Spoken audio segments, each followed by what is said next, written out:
Ini kau kena tahu tahap diri kau dekat belah mana. So bila kau tahu tahap diri kau tingkat mana, tapi bila buat medical check up dengan hospital semua okey. Cek darah. Cek darah semua okey. Buat X-ray semua okey. Okey. Lepas tu apa tadi aku nak tanya? So macam orang sekeliling kau sendiri pernah kena penyakit ni. So, kalau bujang tu apa je yang dia itu jawapan yang ni aku dapat. Faham. So ada lagi soalan kat aku. Tanya je apa-apa. Kau nak tanya apa-apa, tanya je.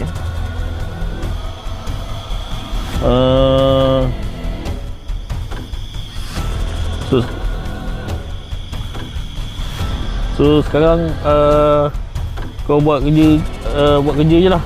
Just pergi cuti macam mana? Dari topik tu lah.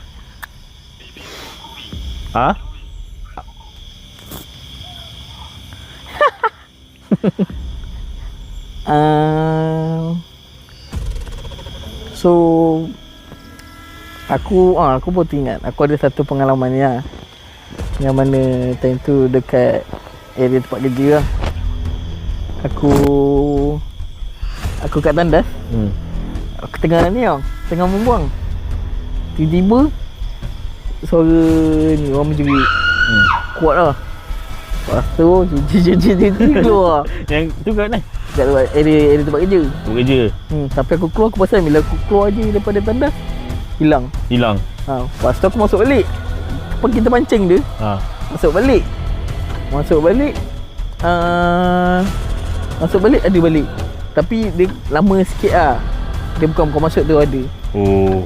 Bila kau keluar tak ada lah? Tak ada. Kosong. Dia check dulu aku lah semua. Okey, tahniah. Terima kasih terutamanya kepada Nafi dengan Bodi. Okey. Alhamdulillah. Apa gangguan yang lupa nak share? Gangguan ada juga, tapi saya buat tak nampak je.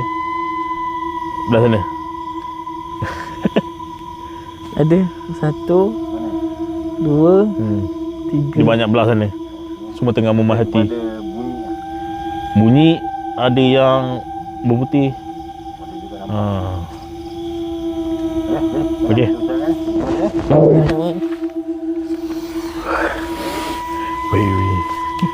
Jangan buat hati je kalau bertanya aku sendiri. Santai.